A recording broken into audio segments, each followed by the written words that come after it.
Douleurs dans les articulations et les muscles, grande fatigue, troubles du sommeil, ce sont les signes les plus fréquents de cette maladie qui toucherait 2 à 6% de la population, souvent des femmes entre 40 et 60 ans. Alors ce mot, fibromyalgie, vient du latin fibro, qui désigne les tendons, les fibres des tendons, myo, les muscles, et algie, c'est la douleur. Alors, les douleurs, on va le voir sur un schéma, apparaissent au niveau des tendons, mais aussi des ligaments et des muscles. Je vous rappelle, on va prendre cet exemple du genou, la cuisse, la jambe. Vous voyez ici l'articulation. Les ligaments et les tendons, eh bien, vont rattacher les muscles aux os. Et ce sont des douleurs diffuses et chroniques qui durent depuis au moins 6 mois et qui se situent aussi bien du côté droit que du côté gauche du corps. Un malade atteint de fibromyalgie possède 18 points de pression très sensibles au toucher. Voilà, on va les visualiser un peu ici. Notamment, il y a des points qui se situent au niveau du cou, au niveau des épaules, de la partie supérieure des fesses, des hanches et même au niveau des genoux. Et en fait, pour faire le diagnostic, le médecin va appuyer sur tous ces points et il doit retrouver une sensibilité sur au moins 11 des 18 points pour que le diagnostic soit posé. Alors, chez certaines personnes, d'autres symptômes peuvent s'ajouter.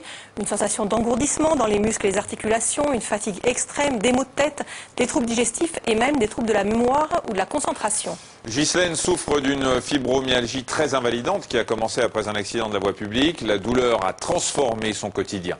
Dorothée Drevant et Marc Lavastrou l'ont rencontré.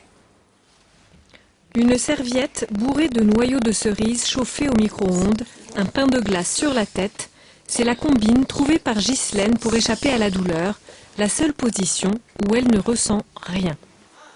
Je peux aussi bien rester 2 heures comme ça ou des fois une journée.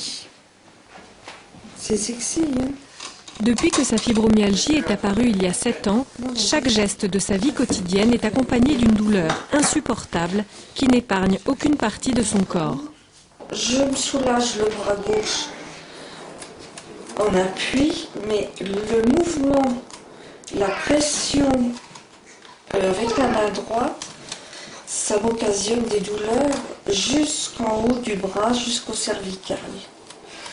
Donc là, je vais être bloquée au niveau des cervicales jusqu'à ce soir. C'est après une nouvelle pause que les douleurs s'estomperont.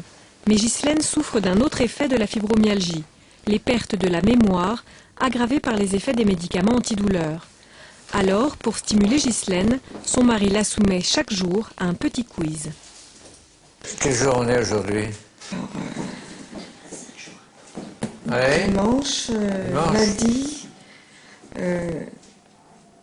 mardi. Non, on est mardi. Ah. On est mardi, mais la date, je ne sais pas. Je sais pas la date. Et à quelle année t'es né, tu sais? Tu te rappelles? En 49, oui. Ouais. 49? Oui. T'es sûr? Oui, oui. Donc ça te fait quel âge aujourd'hui? Je vais faire en déduction l'année prochaine. 58, ça te va? En 2009. Donc j'aurai 60 ans, donc 59. Cette perte de mémoire, tout comme la douleur, reste inexpliquée chez les patients. Pour guérir de la fibromyalgie, Ghislaine a tout essayé, sans succès. Centre antidouleur, cure, psychothérapie. Aujourd'hui, elle vit aussi normalement que possible avec la maladie, soutenue par des praticiens qui l'aident à gérer la douleur. Alors, donc j'ai sophrologie, balnéo, et ensuite j'ai acupuncteur. Aujourd'hui, c'est kiné, donc je vais aller voir ma kiné. Moi, j'ai connu Ghislaine il y a 4 ans. Il y a 4 ans, elle avait 10 kilos de moins, c'était quelqu'un de super actif. Je lui mettais même pas de papier de rendez-vous d'ailleurs, il n'y a pas besoin parce qu'elle a été quelqu'un de très clair, carré, tout, puis petit à petit, le rendez-vous lui échappait alors qu'elle y tient. Ça s'est dégradé en 4 ans d'une façon extrêmement importante en fait. Après les massages qui détendent les muscles, la kinésithérapeute travaille avec Ghislaine les gestes indispensables du quotidien, comme les mouvements de la main. Tu plies comme ça, voilà. Voilà, toi, il faut que tu retrouves ce mouvement que tu perds par la douleur, en fait. Ouais. Ces séances ne font pas disparaître la souffrance, mais elles soulagent Ghislaine pour quelques heures. Le temps pour elle d'être une mamie presque comme les autres et d'apprécier avec ses petits-enfants ces instants volés à la douleur. C'est parti mon kiki. C'est parti mon kiki. Alors vous l'avez compris, la fibromyalgie pose beaucoup de problèmes dans la vie quotidienne et les patients souffrent souvent d'isolement. Oui, ils n'ont pas l'air malades, les examens biologiques sont normaux et l'entourage a donc du mal à croire qu'ils souffrent vraiment. Et les médecins ont aussi mis beaucoup de temps à mettre un nom sur cette maladie qui n'a été reconnue par l'OMS qu'en 92. Depuis plus d'un quart de siècle, plusieurs théories ont été avancées pour l'expliquer. Certains parlent d'une origine virale comme l'herpès ou le zona qui pourraient être des facteurs déclenchants. D'autres ont pensé à des désordres biochimiques ou encore des perturbations psychologiques. En tout cas, ce qui est sûr, c'est que ces personnes présentent réellement une hypersensibilité à la douleur. Alors généralement, un petit rappel, pour percevoir une douleur, il faut un récepteur qui va capter cette sensation. Vous avez ici une coupe de peau, l'extérieur, l'intérieur, là vous voyez un poil.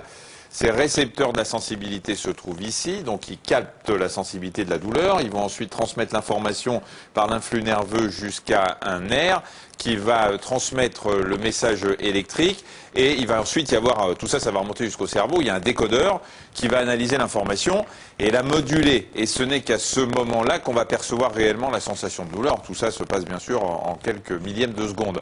Et dans la fibromyalgie, ce circuit est très actif. Le cerveau n'arrive plus à analyser correctement les messages de douleur, il est complètement déréglé. Résultat, le patient a mal en permanence. Alors à l'heure actuelle, il n'existe aucun moyen de guérir la fibromyalgie. Le traitement vise uniquement à soulager la douleur et les autres symptômes comme les troubles du sommeil. Et même si la cause psychologique n'est pas systématiquement à l'origine de la fibromyalgie, une psychothérapie est souvent associée au traitement. Explication, Dorothée Drevon, Violaine Vernogo. Flâner sur les bords de Seine au milieu des touristes, descendre les escaliers, il y a 2 ans, c'était impensable pour Laure. Elle souffrait alors d'une fibromyalgie très invalidante, apparue à la suite d'une grave dépression. Je ne me suis pas du tout sentie déprimée pendant ma maladie. Je n'étais pas déprimée. Mais le docteur m'a dit, en fait, c'est une conséquence de votre énorme déprime qui remonte à des années en arrière. Vous avez eu tellement d'angoisse que ça s'est inscrit donc au niveau de vos muscles. Et c'est une résurgence, si vous voulez, de vos symptômes. Et il m'a dit, vous n'avez pas complètement réglé, pas tout réglé. Car depuis la mort de son père, Laure était au centre d'un conflit très douloureux qui l'opposait à son frère aîné. Pendant 17 ans, il m'a mené une vie impossible. Et puis, il y a 2 ans, je lui ai dit carrément merde. Et depuis ce jour-là, du jour au lendemain, mes fibromyalgies ont disparu. Si pour Laure, la fibromyalgie avait une cause psychologique, le chemin de la guérison n'est pas aussi simple pour tous les patients. Pour la plupart d'entre eux, la fibromyalgie reste un douloureux mystère que les médecins eux-mêmes peinent à expliquer. Donc ici, c'est douloureux? Oui. Ici aussi? Oui.